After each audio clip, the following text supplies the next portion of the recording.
ನಮಸ್ಕಾರ ಸ್ನೇಹಿತರ. 60 ವರ್ಷ ಮೇಲ್ಪಟ್ಟವರಿಗೆ ಅಷ್ಟೇ ಅಲ್ಲದೆ ವಿಧವಾ ಮಹಿಳೆಯರಿಗೆ, ಅಂಗವಿಕಲರಿಗೂ ಕೂಡ ಇಲ್ಲಿ ಗುಡ್ ನ್ಯೂಸ್ ಕಾತಿರ್ತಕ್ಕಂಥದ್ದು.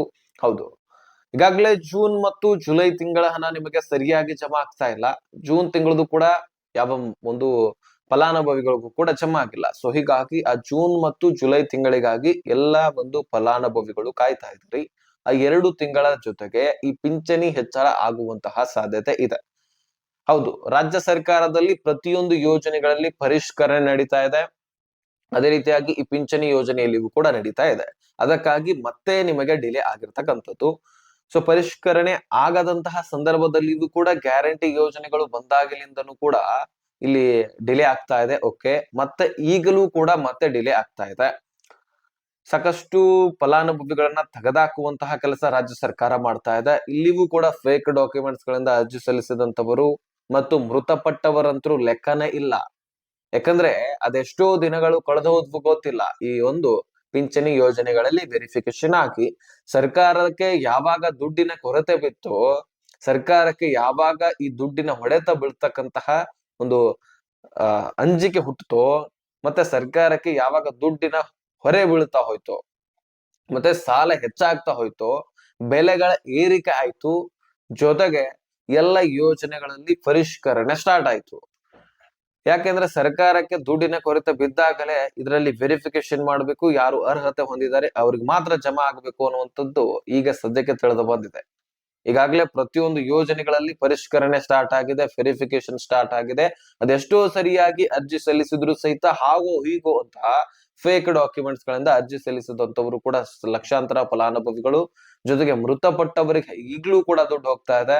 ಸೊ ಅದಕ್ಕಾಗಿ ವೆರಿಫಿಕೇಶನ್ ಮಾಡ್ತಾ ಮಾಡ್ತಾ ಈ ಪಿಂಚಣಿ ಯೋಜನೆಯಲ್ಲಿ ಹತ್ತತ್ರ 23 ಲಕ್ಷ ಫಲಾನುಭವಿಗಳನ್ನ ಈ ಯೋಜನೆಯಿಂದ ಹೊರಹಾಕಲಾಗಿತ್ತು. ಈಗ ಮತ್ತೆವೂ ಕೂಡ ವೆರಿಫಿಕೇಶನ್ ಆಗ್ತಾ ಇದೆ. ಸೊ ನಿಮ್ಮನ್ನು ಕೂಡ ತೆಗೆದಾಕುವಂತಹ ಸಾಧ್ಯತೆಯೂ ಕೂಡ ಇದೆ. ಹೇಳಿಕ್ ಸಾಧ್ಯ ಇಲ್ಲ ಯಾರನ್ನ ತೆಗಿತಾರೆ ಯಾರನ್ನ ಬಿಡ್ತಾರಂತ. ಆದ್ರೆ ನೀವು ಮೃತಪಟ್ಟಿಲ್ಲ ಆದ್ರೂ ಸಹಿತ ನಿಮ್ಮನ್ನ ತೆಗೆದಾಕಿದ್ದಾರೆ ಅನ್ನೋದು ಹೇಗ್ ತಿಳ್ಕೊಳ್ಳೋದು? ಕಳೆದ 2-3 ತಿಂಗಳಿನಿಂದ ನಿಮ್ಮ ಪಿಂಚಣಿ ಬಂದೇ ಇಲ್ಲ.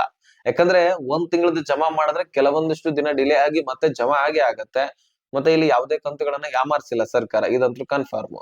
ನಿಮಗ್ ಜಮಾ ಮಾಡಿದೆ, ಡಿಲೇ ಮಾಡಿದಷ್ಟೇ, ಲೇಟ್ ಮಾಡಿ ಜಮಾ ಮಾಡಿದೆ, ಆದ್ರೆ ಕಂತುಗಳನ್ನ ಯಾಮಾರಿಸಿಲ್ಲ.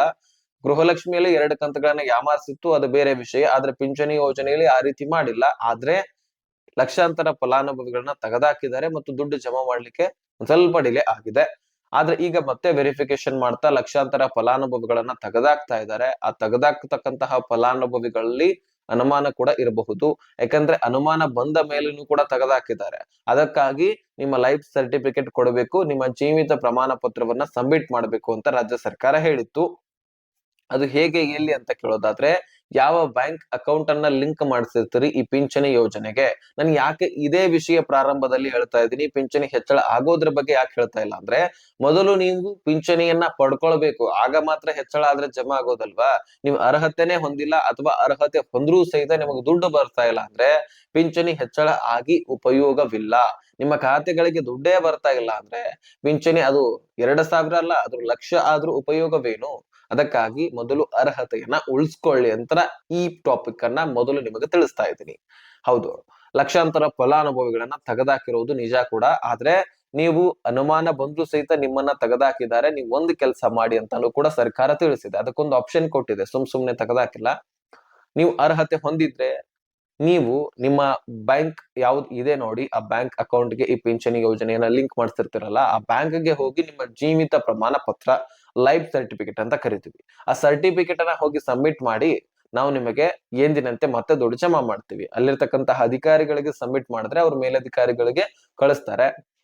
ಅವರು ಅದರ ಬಗ್ಗೆ ಪರಿಶೀಲನೆ ಮಾಡಿ ನಿಮಗೆ ದುಡ್ಡು ಜಮಾ ಮಾಡ್ತಾರೆ. ಒಂದು ವೇಳೆ ನೀವು ಅಂಗವಿಕಲರೋ ಅಥವಾ ನೀವು ವೃದ್ಧರೋ, ನಿಮಗೆ ಎದ್ದು ಹೋಗ್ಲಿಕ್ಕೆ ಆಗ್ತಾ ಇಲ್ಲ ಅಂದ್ರೆ ನಿಮ್ಮ ಕುಟುಂಬಸ್ಥರನ್ನ ಯಾರನ್ನಾದ್ರೂ ಕಳುಹಿಸಿ ವಿಡಿಯೋ ಕಾಲ್ ನ ಮುಖಾಂತರ ಕನ್ಫರ್ಮ್ ಮಾಡಿದ್ರು ಸಹಿತ ನಿಮ್ಮ ಖಾತೆಗಳಿಗೆ ದುಡ್ಡು ಜಮಾ ಆಗುತ್ತೆ.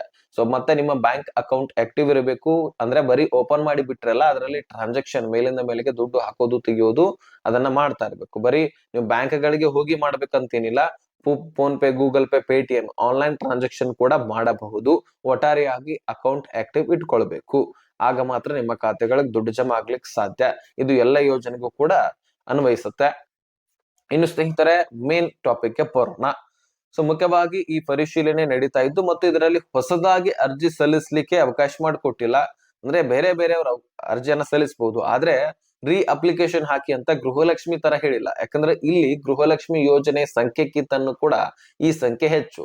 ಇದರಲ್ಲಿ ವೃದ್ಧರು ಬಂದ್ರು, ವಿಧವಾ ಮಹಿಳೆಯರು ಬಂದ್ರು, ಅಂಗವಿಕಲರು ಕೂಡ ಬಂದ್ರು. ಇದರಲ್ಲಿ ಬರೀ ಮುಖ್ಯಸ್ಥೆಯರು ಮಾತ್ರ ಬರ್ತಾರೆ. ಅದಕ್ಕಾಗಿ ಇದರಲ್ಲಿ ಅಪ್ಲಿಕೇಶನ್ ಹಾಕ್ಲಿಕ್ಕೆ ಹೇಳಿದ್ರೆ ಮತ್ತಷ್ಟು ಗಲಾಟೆ ಮತ್ತು ದಿನನಿತ್ಯ ನೋಡಿದ್ರೆ ಸಾಲುಗಳನ್ನ ಅಪ್ಲಿಕೇಶನ್ ಹಾಕ್ಲಿಕ್ಕೆ ತಡ ಆಗೋದು, ಸರ್ವರ್ ಇಶ್ಯೂ ಇದೆಲ್ಲವೂ ಕೂಡ ಆಗತ್ತೆ. ಮತ್ತು ವೃದ್ಧರಿರ್ತಾರೆ ಸಿಕ್ಕಾಪಟ್ಟೆ, ಪಾಪ ಅವ್ರಿಗೂ ಕೂಡ ನಿಂತು ತೊಂದರೆ, ಬಿಸಿಲಲ್ಲಿ ಅಥವಾ ಮಳೆ ಬೀಳ್ತಾ ಇದ್ರೆ ಮಳೆಯಲ್ಲಿ ತೊಂದರೆ, ಈ ರೀತಿ ಆಗೋದ್ ಬೇಡ. ಒಟ್ಟಾರೆಯಾಗಿ ಸರ್ಕಾರ ಇದ್ರ ಬಗ್ಗೆ ವೆರಿಫಿಕೇಶನ್ ಮಾಡ್ತಾ ಇದೆ. ಅದರಲ್ಲಿ ಅನುಮಾನ ಬಂದವ್ರನ್ನು ತೆಗೆದಿದೆ.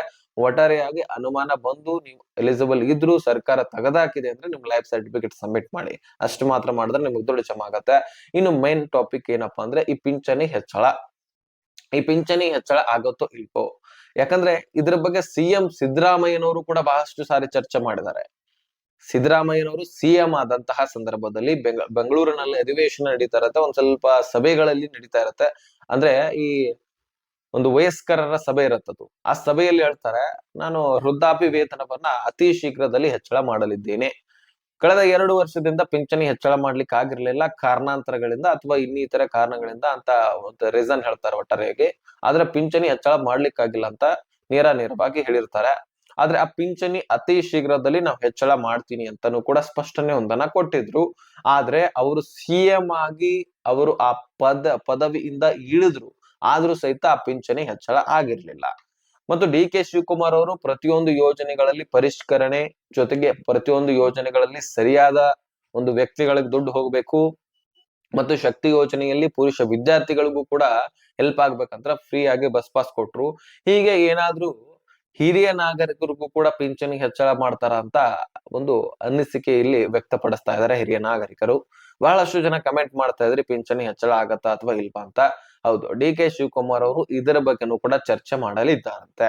ಈಗಾಗ್ಲೇ ಬೆಳೆ ಹಾನಿ ಪರಿಹಾರ ರೈತರಿಗೆ ಸಿಗ್ತಾ ಇದೆ. ರೈತರಿಗೆ ಮತ್ತೆ ಸಾಲ ಮನ್ನಾ ಆಗೋದ್ರ ಬಗ್ಗೆನೂ ಕೂಡ ಬಹಳಷ್ಟು ಆಸೆ ಇದೆ. ಅದ್ರ ಬಗ್ಗೆನೂ ಕೂಡ ಚರ್ಚೆ ಆಗ್ತಾ ಇದೆ ರಾಜ್ಯ ಸರ್ಕಾರದಲ್ಲಿ. ಇನ್ನು ಇದರ ಜೊತೆಗೇನೆ ಪಿಂಚಣಿಗೂ ಕೂಡ ಹೆಚ್ಚಳ ಆಗಬೇಕು ಅನ್ನುವಂತಹ ನಿರೀಕ್ಷೆ ಪಿಂಚಣಿದಾರರಿಗಿದೆ.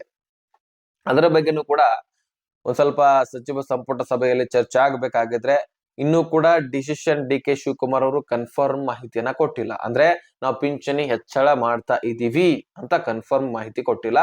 ಅದ್ರ ಬಗ್ಗೆ ಚರ್ಚೆ ಮಾಡೋದಿದೆ ಅಂತ ಹೇಳಿದ್ದಾರೆ. ಹಾಗಾದ್ರೆ ಸರ್ಕಾರದ ಗಮನದಲ್ಲಿ ಒಟ್ಟಾರೆಯಾಗಿ ಪಿಂಚಣಿ ಹೆಚ್ಚಳ ಮಾಡೋದ್ರ ಬಗ್ಗೆ ಥಿಂಕ್ ಅದು ಮಾಡ್ತಾ ಇದೆ ಅಂತ ಹೇಳಬಹುದು. ಅದಕ್ಕಾಗಿ ಏನೇ ಡಿಸಿಷನ್ ಇಂತಹ ಒಂದು ಡಿಸಿಷನ್ ತೆಗೆದುಕೊಳ್ಬೇಕಂದ್ರೆ, ಯಾಕಂದ್ರೆ ಮೊದಲೇ ರಾಜ್ಯ ಸರ್ಕಾರದಲ್ಲಿ ದುಡ್ಡಿನ ಕೊರತೆ ಇದೆ, ಈಗಾಗಲೇ ಸಾಲಗಳನ್ನ ಮಾಡ್ಕೊಂಡಿದೆ, ಗ್ಯಾರಂಟಿ ಯೋಜನೆಗಳಿದಾವೆ. ಇದರ ಮೇರೆಗೆ ಪಿಂಚಣಿಯೂ ಕೂಡ ಹೆಚ್ಚಳ ಆಗಬೇಕಂದ್ರೆ ಅದ್ರ ಬಗ್ಗೆ ಚರ್ಚೆ ಆಗಲೇಬೇಕಲ್ವಾ. ಸೊ ಹಾಗಾಗಿ ಅದ್ರ ಬಗ್ಗೆ ಚರ್ಚೆ ಆಗತ್ತಂತೆ. ಅದರ ಆಧಾರದ ಮೇಲೆ ಒಂದು ಡಿಸಿಷನ್ ಅನ್ನ ಸರ್ಕಾರ ತೆಗೆದುಕೊಳ್ಳುತ್ತೆ. ಅದರಲ್ಲಿ ಈಗ ವಿಧವಾ ಮಹಿಳೆಯರಿಗೆ ಮತ್ತು ಅಂಗವಿಕಲರಿಗೆ ಹೆಚ್ಚಳ ಆಗುವಂತಹ ಸಾಧ್ಯತೆ ಬಹುತೇಕ ಡೌಟು. ಹಿರಿಯ ನಾಗರಿಕರಿಗೆ ಹೆಚ್ಚಳ ಆಗಬಹುದಾದಂತಹ ಸಾಧ್ಯತೆ. ಆದ್ರೆ ನೀವು ಅನ್ಕೊಂಡಿರುವಂತಹ ಮಟ್ಟಿಗಲ್ಲ. 2,000 ಅಥವಾ 2,500 ಈ ರೀತಿ ಇಲ್ಲ. ಕಡಿಮೆ ಅಂದ್ರು ಒಟ್ಟಾರೆಯಾಗಿ ಹಾಗೆ ಹೇಗೆ ಅಂದ್ರು ಸಹಿತ 800 ರೂಪಾಯಿದಂತಹ ಪಿಂಚಣಿ 1,000 ಅಥವಾ 1,200ಕ್ಕೆ ಏರಿಕೆ ಆಗಬಹುದು. ಕೇವಲ 100 ರೂಪಾಯಿ ಏರಿಕೆ ಮಾಡಿದ್ರು ಸಹಿತ ಒಬ್ಬ ವ್ಯಕ್ತಿಗೆ ಸರ್ಕಾರ ಲಕ್ಷಾಂತರ ಕೋಟಿಗಟ್ಟಲೆ ಮಹಿಳೆಯರ ಒಂದು ವಿಧವಾ ಮಹಿಳೆಯರು ಜೊತೆಗೆ ಅದೇ ರೀತಿಯಾಗಿ ಹಿರಿಯ ನಾಗರಿಕರು ಮತ್ತು ಅಂಗವಿಕಲರಿಗೆ ಎಲ್ಲರಿಗೂ ಕೂಡ ಏರಿಕೆ ಮಾಡ್ತಂದ್ರೆ ಲಕ್ಷಾಂತರ ಕೋಟ್ಯಾಂತರ ಒಂದು ಫಲಾನುಭವಿಗಳು ಇರ್ತಾರೆ. ಎಷ್ಟೋ ಕೋಟಿಗಟ್ಟಲೆ ಸರ್ಕಾರದಿಂದ ದುಡ್ಡು ಹೋಗುತ್ತೆ ಕೇವಲ 100 ರೂಪಾಯಿ ಹೆಚ್ಚಾದ್ರೂ ಸಹಿತ. ಅದಕ್ಕಾಗಿ ಸರ್ಕಾರ ನೋಡಿ ಮಾಡಿ ಹೆಚ್ಚಳ ಮಾಡತ್ತಷ್ಟೇ, ನೀವು ಅನ್ಕೊಂಡಿರುವಂತಹ ಮಟ್ಟಿಗಲ್ಲ. ಓಕೆ, ಇದಾಗಿತ್ತು ಇನ್ಫಾರ್ಮೇಶನ್. ಏನೇ ಪ್ರಶ್ನೆಗಳಿದ್ರು ಡಿಸ್ಕ್ರಿಪ್ಷನ್ ನಲ್ಲಿ ಇನ್ಸ್ಟಾಗ್ರಾಮ್ ಲಿಂಕ್ ಇರುತ್ತೆ. ಮೇನ್ ಮುಖ್ಯವಾಗಿ ಪಿಂಚಣಿ ಹೆಚ್ಚಳ ಆಗೋದನ್ನ ಬಿಡಿ, ಅದು ಹೆಚ್ಚಳ ಆದ್ರೆ ಅತಿ ಶೀಘ್ರದಲ್ಲಿ ಹಾಗೆ ಆಗತ್ತೆ. ಅದ್ರ ಬಗ್ಗೆ ಚರ್ಚೆ ಆಗ್ತಾ ಇದೆ. ನೀವು ಮಾಡ್ಬೇಕಾಗಿರ್ತಕ್ಕಂತಹ ಕೆಲಸ ಮೊದಲು ಪಿಂಚಣಿಯನ್ನ ಪಡ್ಕೊಳ್ಳೋದು, ನೀವು ಅರ್ಹತೆಯನ್ನ ಉಳಿಸ್ಕೊಳ್ಳೋದು, ನಿಮ್ಮ ಲೈಫ್ ಸರ್ಟಿಫಿಕೇಟ್ ಅನ್ನ ಹೋಗಿ ಸಬ್ಮಿಟ್ ಮಾಡಿ. ಓಕೆ, ಸೊ ಆದಷ್ಟು ಈ ಇನ್ಫಾರ್ಮೇಶನ್ ಅನ್ನ ರಾಜ್ಯದ ಪ್ರತಿಯೊಬ್ಬ ಪಿಂಚಣಿದಾರರಿಗೆ ಶೇರ್ ಮಾಡಿ, ಅವ್ರಿಗೂ ಕೂಡ ಕ್ಲಾರಿಫಿಕೇಶನ್ ಸಿಗಲಿ. ವಿಡಿಯೋ ನೋಡಿದ್ದಕ್ಕೆ ಧನ್ಯವಾದ. ಯಾರು ಚಾನಲ್ಗೆ ಸಬ್ಸ್ಕ್ರೈಬ್ ಮಾಡಿಲ್ಲ ಬೇಗನೆ ಸಬ್ಸ್ಕ್ರೈಬ್ ಮಾಡ್ಕೊಳ್ಳಿ.